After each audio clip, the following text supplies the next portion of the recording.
제2장. 슬프다. 주께서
딸 시온의 장로들이 땅에 앉아 잠잠하고 티끌을 머리에 덮어쓰고 굵은 배를 허리에 둘렀으며 예루살렘 처녀들은 머리를 땅에 숙였도다.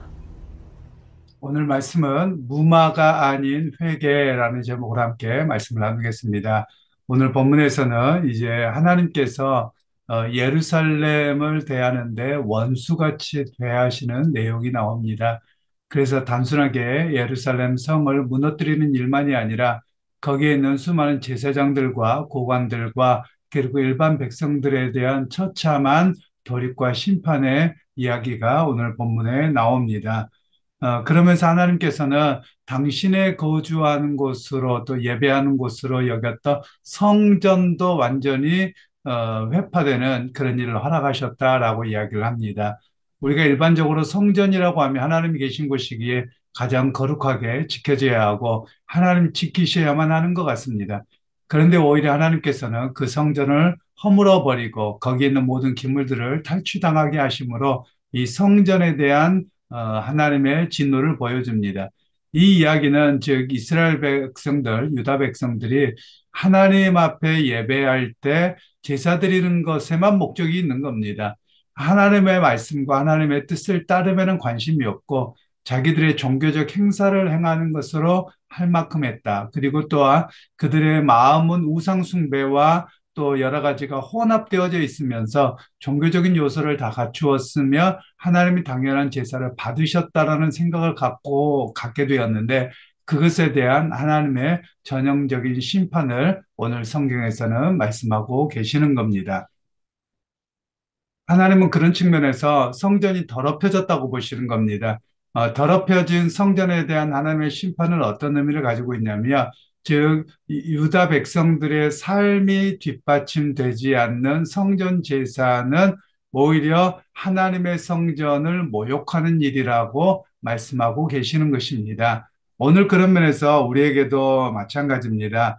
즉 하나님의 백성으로서 어떤 죄를 무마하고 덮는 것, 그것이 옳은 일이 아닙니다. 하나님이 기뻐하시는 일이 아닙니다. 죄가 적나라하게 드러나고 또 그 죄에 대한 돌이킴, 회개라고 말할 수 있죠. 그것이 선행되어져야 되는 것이지 그것 없이 유야무야 덮고 무마하는 것 그것이 옳은 일이 아님을 하나님께서는 분명하게 하고 계시는 겁니다. 제가 종종 이야기를 드리지만 우리 한국 문화는 체면 문화입니다. 참 어렵습니다. 만일 여러분들에게 이런 질문을 하면 여러분은 어떤 대답을 하실지 모르겠습니다. 만일 여러분의 자녀가 무슨 잘못을 했다고 하십시다. 그러면 그 잘못을 했을 때 이 자녀를 그거에 대한 합당한 벌을 받게 하거나 또는 뭐 조금 큰 문제면 경찰서를 데리고 가서 자수하게 한다. 아니면 일단 아이를 감싸고 본다. 여러분 어떤 입장에 서겠습니까? 많은 분들이 내 자녀이기 때문에 감싸는 것을 먼저 합니다. 그래서 우리 옛날 속담에 바늘도둑이 소도둑이 된다라고 하죠. 자꾸만 감싸버릇하는 모습이 있기 때문에 공정함과 바르게 서는 것에 대한 이야기는 없고요. 우리가 종종 이야기하는 것처럼 왜 나만 갖고 그래? 라는 이야기가 자꾸 서게 되는 것입니다. 그런 면에서 정당함이라는 것, 그것은 어떻게 세워지느냐? 온전한 회개를 통해서 정당성이 확보되어지는 것이고, 그것을 통해서 내가 떳떳한 사람이 되는 겁니다. 물론 우리 사회에서 변화가 필요하기도 합니다. 어떤 사람이 죄를 지었거나 했을 때 그에 합당한 벌을 받았습니다. 그러면 그 사람을 벌 받은 사람으로서 여전히 인식하는 것은 옳지 않고요. 오히려 그가 벌을 받음으로 인해서 이제 우리와 같은 그에 대한 상응한 대가를 치렀기 때문에 그를 다른 색안경으로 끼고 보아서는 아니 됩니다. 그런데 우리는 어떻게든지 나와 관련되면 덮으려고 하고 또 다른 사람에 대해서 여전히 색안경을 끼고 보려고 하는 것, 그것이 곧 하나님의 공의에서 벗어나는 이야기라는 것을 우리에게 말씀하고 있습니다. 그러기 여러분 오늘 우리가 하나님의 거룩한 백성으로 살아간다며 오늘 또 끊임없이 결단하고 노력해야 될 것이 있습니다. 즉 우리의 어떤 그 감정 또는 친분 이런 것들로 인해서 무마하려고 하기보다는 오히려 죄는 죄라고 분명하게 지적하고 그리고 그 죄에서 돌이키는 회개가 있을 때 하나님과의 올바른 관계가 회복되어져 감을 우리가 기억할 필요가 있겠습니다. 결국 우리의 삶과 우리의 삶의 자리가 지켜지는 것은 하나님의 거룩성을 본받아서 온전히 서는 일이 우리에게 있어야만 하는 것이죠. 즉, 보호자 하나님을 경험하게 하기 위해서는 우리가 세상적인 가치 기준을 따라서 판단하는 죄악의 모습들을 벗어나야만 합니다. 그리고 그것을 뛰어넘어 하나님 앞에 거룩함으로 살아내고자 하는 모습이 우리의 모습이어야 함을 이야기하고 계시는 것이죠. 그러면서 이제 하나님께서는 결국 바벨론 군대를 보내서 성전을 무너뜨리십니다. 그리고 대제사장의 지위도 박탈되어지고요. 성전도 파괴되어집니다. 어찌 보면 이방인들은 그렇게 이야기하는 것이죠. 너희 신은 보잘것없다. 너희 신은 다 버림받았고 짓밟혔다. 이렇게 이야기를 할 것입니다. 그런데 오히려 하나님께서는 그렇게 하시기보다도 당신이 하셨다라는 겁니다. 왜 그렇게 이야기를 하시느냐? 너희의 모습에 그 진절머리가 난다는 것이죠. 너희 악취내는 그 모습으로 제사를 드리는 것 하나님 기뻐받지 않으신다라는 겁니다. 그런 면에서 예수님께서도 같은 결을 말씀하셨는데요.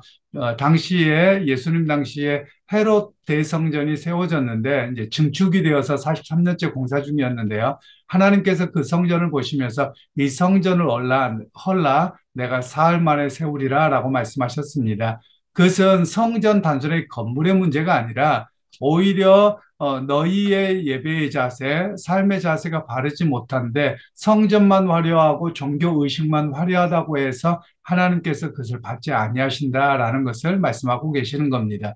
여러분 우리가 역사적으로 보면 이런 이야기를 하곤 합니다. 많은 이들이 예배당의 화려함 이런 것들이 주어졌을 때 보면 이때가 종교적으로 신앙적으로 가장 뛰어날 때가 아닐까라고 이야기하지만 오히려 그 반대의 이야기도 많습니다. 가장 타락한 시기에 예배당을 가장 화려하게 한다라는 겁니다.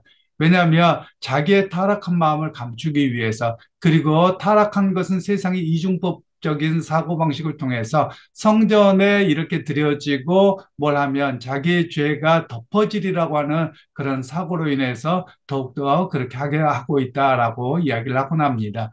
오히려 그런 면에서 성경은 말씀하시기를 외적으로 화려한 종교적 의식이 중요한 것이 아니라 물론 그것도 뭐 나쁘다 이런 의미는 아닙니다.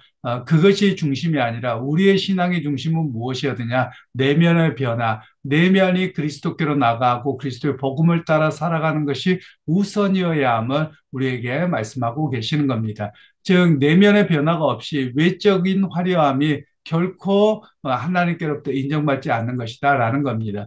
우리의 예배 순서도 마찬가지고요. 예배 드림도 마찬가지입니다. 하나님께 온전한 마음의 중심이 향해 있어야 되는데 오히려 그렇지 않고 다른 쪽으로 가버린다라고 하면 예배가 되게 익숙하냐 그렇지 아니하냐 이런 모습으로만 우리가 간다면 또는 내가 익숙하지 않는다고 불편해한다면 그건 옳지 아니하다라는 말씀입니다. 요즘에는 많이 잦아들었습니다만 한국 교회가 한동안 2000년대 초반에서 2010년대까지 전통 예배를 고수할 것이냐 아니면 열린 예배로 변환할 것이냐 이런 논란이 참 많이 있었습니다. 사실 교회 역사적으로 보자면 한국 교회가 전통 예배라고 하지만 사실은 그것도 전통 예배가 안 됩니다. 역사 속에서는 그렇습니다. 우리나라에는 그것이 자리를 잡아 있지만 그것도 약식 예배이지 전통적인 예배는 아닙니다. 그런데 우리는 한번 익숙한 것이 영원한 법인 양 자꾸만 하는 것이죠. 그에 비해서 열린 예배가 하나님께 마음의 중심만 있으면 되지 외적으로나 또는 순서적으로 이런 것이 쓸데없다. 이렇게 나오고 있기도 했는데요. 사실 양쪽 다 좀 아쉬운 점이 많이 있는 부분들입니다. 오히려 믿음 안에서 마음의 중심이 하나님께로 향하고 그래서 성도들의 이해성이 필요한 것이 예배인데요. 그래서 성도들에게 예배가 무엇인지에 대한 잘 설명할 필요가 있고 그것을 따라오도록 할 필요가 있습니다. 저의 경우에는 이런 경우가 있었습니다. 제가 중학교 때인데요. 이렇게 기도를 하는데 묵도합시다. 그런데 묵도가 뭔지에 대해서 배워본 적이 없습니다. 모태신앙이어서 그냥 쭉 왔거든요. 그리고 성도님들이 기도하다 보면 어른들은 뭐 어느 시점에 맞춰서 주여 그러고 또 어떤 분은 아멘 이러잖아요. 이걸 모르겠는 거죠. 그래서 친구가 장난기가 있는 친구가 좀 있었는데 눈을 뜨고 이렇게 보니까 어른들이 맞추더라는 것이죠. 그래서 자기도 이제 맞춰서 따라서 했던 그런 생각이 있습니다. 그리고 묵도가 뭔가 하고 봤더니 그냥 중얼중얼 하면 그 묵도다 이렇게 생각을 하게 되었던 것 같습니다. 원래 묵도라는 말은 묵상기도라는 말로 하나님의 말씀을 깊이 묵상하고 자기 내면화가 되어서 그것을 적용하는 것을 묵상기도라고 이야기합니다. 원래 묵상이라는 말은 마치 소가 위가 네 개가 있는데요. 소가 그것을 되새김질한다 이런 의미를 가지고 있습니다.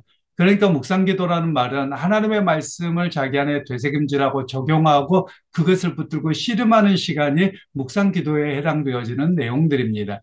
그래서 보통 예배 전에 묵상기도는 주악에 맞춰서 조용하게 일주일의 삶을 되돌아보면서 하나님 앞에 과연 말씀을 따라 내가 살아갔는가, 사명을 따라 살아갔는가, 그것을 점검하는 시간이 바로 묵상기도여야지요. 그리고 하나님께로 나아가기 위해서 자기의 준비하는 시간이 바로 묵상기도의 암을 우리에게 말씀하고 있기도 합니다.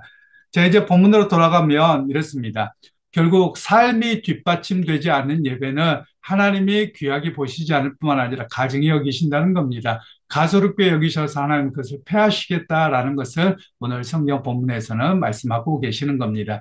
그래서 여러분 오늘 우리에게도 마찬가지입니다. 예배의 성공자가 되어야만 합니다. 그럼 주일날 교회에 와서 은혜 받았다 이걸로 그치는 것이 아니라 삶이 뒷받침되어질 때 그 예배가 의미가 있는 겁니다. 마치 여러분 오늘 우리 사회가 이런 모습으로 가서는 안 됩니다. 세상의 삶은 자기 멋대로 그냥 원래대로 사는 거라고 하면서 그냥 막 삽니다. 그리고 교회 와서는 아주 경건하게 합니다. 여러분 이게 올바른 것이 아닙니다. 경건은 결국 삶의 자리에서 이어지고 적용되어지고 그것을 가지고 다시 돌아와서 하나님을 만남의 자리라고 할 수 있는 것이죠. 그러기에 여러분 우리는 어떤 죄에 대해서 무마하거나 눈 감아주거나 그러면서 오늘 이 자리에서 거룩함만 있으면 된다. 이건 올바른 것이 아니라 참된 회개와 그리고 하나님을 만나는 은혜가 같이 있어야 됨을 말씀하고 계시는 겁니다. 그러기 여러분 오늘 우리 자신을 되돌아보면서 하루의 시작 속에서 하나님 어제까지의 삶의 모습이 이렇게 살았지만 다시 한번 오늘 하루도 말씀을 따라 하나님의 백성으로 온전히 살아보겠습니다. 그런 결단으로 나아가게 되는 오늘 하루가 되시기를 주님의 이름으로 축원합니다. 하나님 오늘 또 말씀을 통해서 우리 자신을 되돌아봅니다. 우리가 얼마나 자기중심적이고 자기가 편안하고 또 자기의 욕구에 맞으며 그 예배가 하나님께서 당연히 맞을 거라고 그렇게 이해하고 잘못된 모습을 추구합니다.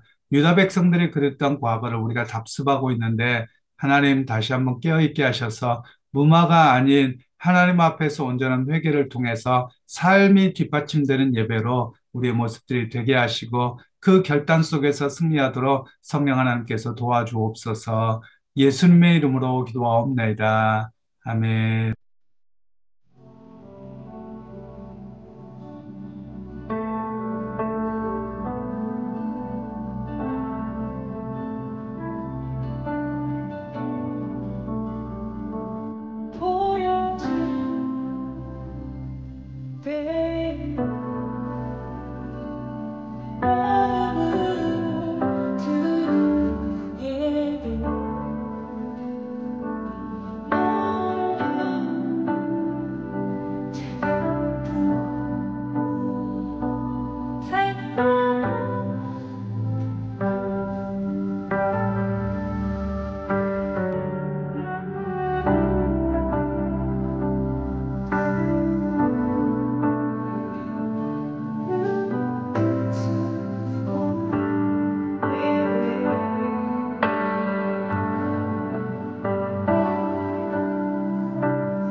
마지막 breath